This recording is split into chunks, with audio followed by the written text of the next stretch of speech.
Hey guys, how's it going? Toofty here, and before we jump in, just two very quick things to mention. First of all, I said I'd give a quick shout out to Highlander Mixes. There's a link to their Discord in the description below. If you're interested to play TF2 at a more organised level, this is a great place to start. If you have any questions, the best thing to do, as always, is to jump into the Discord and get chatting to some people. Secondly, I've got some beautiful, juicy merch for you to nom on. And just to clarify, this isn't about making money, it's about making me feel all warm and fuzzy inside. A couple of people suggested the idea, so if you do grab anything from the store, make sure you send me a picture so I can sleep with it under my pillow. Just joking. So I can tweet it out to the world and bask in its glory. Okay, let's get on to the main event. I've seen some mixed opinions about the Loch-n-Load. People saying it's overpowered, people saying it's a clutch, people saying it's complete trash. Well, in case you're in a rush, let me just summarise my opinion for you. It's not worth it. Since the nerf a few years ago, it's just not worth it. And in this video, I'm going to try and convince you why I think that's the case. Let's start by very quickly looking at the stats and the history. The gist of it is 20% more damage versus buildings, 25% faster travel time, 3 grenades instead of 4, a smaller explosive radius, and no rollers. I don't know if it's clear to everyone out there, but looking at that, the negatives are overwhelming and the positives are borderline not worth mentioning.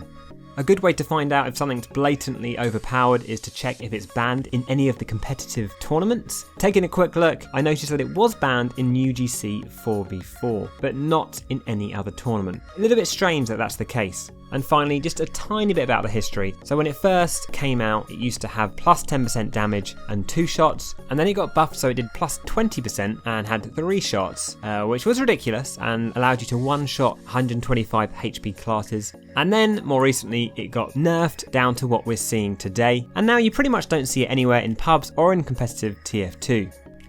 Okay, let's start by looking at the positives and the negatives. The biggest thing you'll get out of this weapon is that it supposedly makes aiming easier. Now, I actually had some teething problems with this weapon, because to begin with, the speed of my regular pipes, the regular grenade launcher, was so ingrained in me that for a long time, it made my aim worse. But in the long term, if you practice enough, it should make getting direct hits slightly easier. Okay, so that's fair enough. Next up, you can get damage out slightly quicker. Now, very rarely would this actually clutch a fight. Occasionally it might be good in one-on-ones. I noticed in this clip I was one-on-oneing a demo man. Maybe he wasn't used to being up against the Loch-n-Load, maybe it was the speed of my projectile, but I was able to take this guy out. But honestly, I really don't think the Loch-n-Load in this situation really swayed the fight, to be honest with you. Next up, you can destroy sentry guns slightly easier. Supposedly, anyway. Because to be honest with you, I don't have any trouble destroying sentry guns. That's not a brag, that's just life. That's what it's like being a demo man. With the pipes or with your sticky bombs, they're basically designed to destroy engineers' buildings, and in some cases, I actually found it made my life a little bit harder. For those sentry guns perhaps outside of the line of sight, normally you'd spam in those pipes and they'll just sort of scatter around and take out those buildings. You can't do that, you don't have the rollers. But to be fair, there were occasions where there was a sentry gun at a particular angle, and this is a great example on Toofty, where having this Loch-n-Load, because of the speed of the projectile and the shallower arc, it allowed me to take out a sentry gun from an unexpected angle. But you do have to rely on being accurate, whereas I find with pipes or the sticky bomb launcher, you can really spam out those sentry nests. You can be really quick about it, you don't have to think too much, you don't have to aim too much, and I would argue it's actually easier with the grenade launcher or with sticky bombs to take out a sentry gun. And the final upside, the final positive, is that you can't be accused of spamming, although you can be accused of using a crutch weapon. So it's kind of bittersweet there.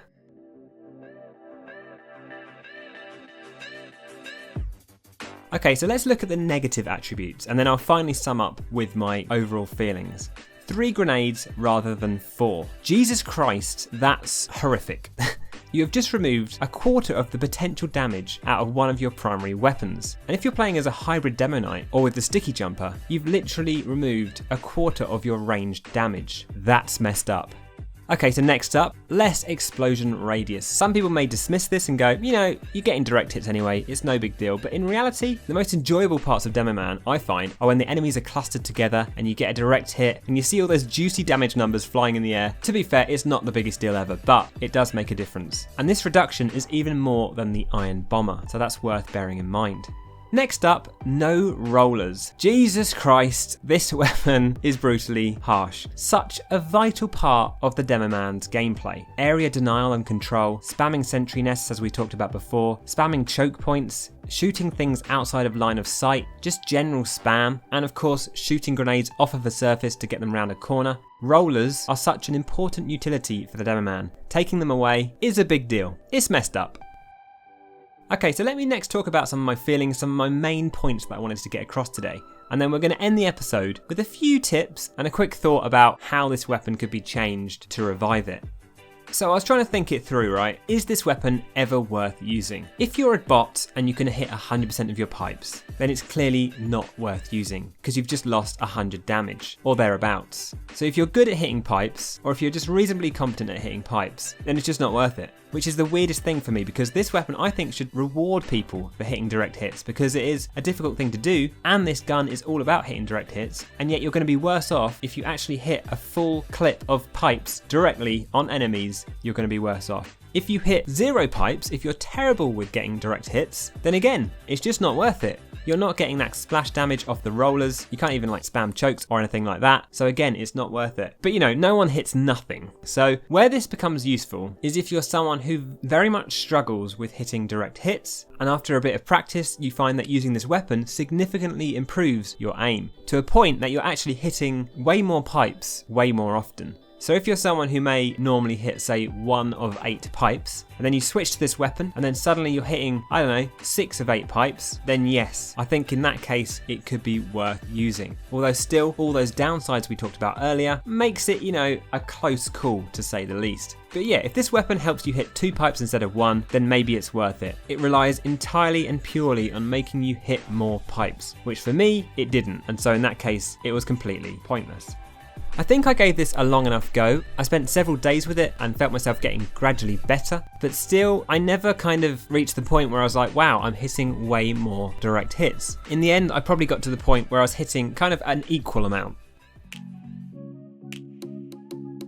Okay, let's move over to a few basic tips for this weapon. Now, I'm not a master at it, so I'd love to hear your thoughts in the comments below if I miss anything, but just a few things that I noticed. So of course, the first thing is you don't have to adjust your aim as much as you would normally. You don't have to aim so far ahead, which took me a long time to get used to. Now, a few of these tips highlight some of the benefits that I forgot to mention earlier. So, for example, whilst using this weapon, you may find you'll hit more air shots and more duking scouts. When it comes to super fast moving targets, I think that this weapon does have the edge over the grenade launcher. Also, you can go for those longer range targets, which again, took me a long time to get used to. You see a sniper on a balcony across the map. Normally it would be out of the question, but in this case with the Loch-n-Load, sometimes you can fling a grenade all the way over the map and give them a smack around the face.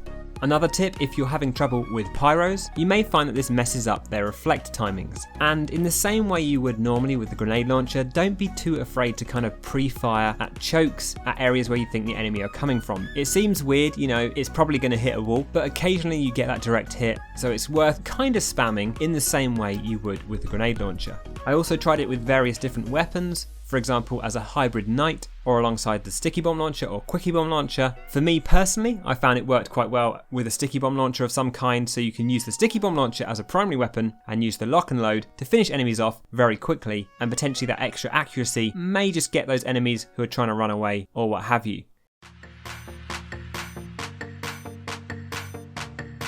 Okay, so let's finish up with ideas for how we could potentially rework this weapon to bring it back to life. A lot of people say it's kind of like the direct hit for the Demoman, right? Kind of, but maybe that's the wrong way to look at it. As I mentioned earlier, is this weapon about making it easier to hit pipes, or is it about rewarding those people who can hit pipes? Right now it's making it easier, but it's not necessarily rewarding them. So I think that's where perhaps the change could be made. And I don't know exactly what that change would be, and again, as always, I'd love to hear your thoughts in the comments below. I was thinking somewhere along the lines of perhaps giving it more pipes. Say for example it had 5 pipes, and if you can hit all 5, then awesome, you get rewarded for that, and if you can't, then you get nothing. Although giving it more shots equals weapon model RIP. The weapon model is even more fudged up. Another idea I had was reducing the damage but increasing the speed. So again, it's all about getting loads of direct hits, or maybe even going back to 2 shots, giving it loads of knockback. I don't know. I really don't know. I'm winging it here. It would be nice though if the weapon model made sense again, you know? It's not too much to ask. Anyway, just to summarise, clearly it's not a weapon for me. I feel like I can hit just as many grenades with the stock grenade launcher or the iron bomber, but then again I've used those weapons for a long time. And for me, missing out on those rollers, missing out on that extra grenade is just too much of a sacrifice for me to make. If anyone knows a high level TF2 player who actually uses this, I'd love to hear from you. I've definitely not seen one in sixes or anything like that, but I'd be fascinated if there is someone out there who's able to put this to good use. And going back to the survey that I showed you at the beginning of this video, is it OP, is it a crutch, is it trash? What do I think? Well, let me go through each one of those real quick. Is it OP? Personally, I think no, it isn't OP because stock or the iron bomber in the right hands can be more OP, or P, more powerful if they're in capable hands. Is it a crutch? That's a real difficult one. What I will tell you is that I think the stock grenade launcher has a lower skill floor. So if you're absolutely terrible at the weapon, you can still spam and get some damage out. It's a real tricky one this, because where do you draw the line? The definition is very vague, but I'm leaning towards this weapon not being a crutch, but I'd love to hear your thoughts in the comments below. And is it trash? Well, for me, a little bit, but I guess it depends on your playstyle and how much experience you have with the game. Let me know your thoughts in the comments below. I hope you enjoyed this video. Check out my merch store, follow me on Twitter, watch me on Twitch, and do all that good stuff. Thanks for watching, and I'll see you guys in the next video.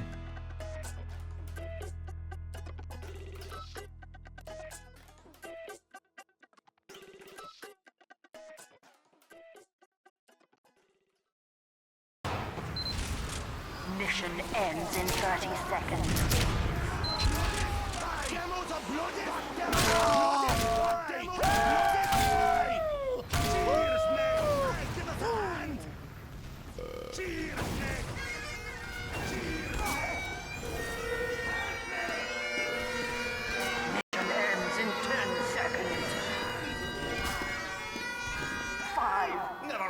Before 3, 2, 1.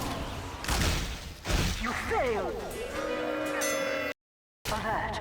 The control point is being contested.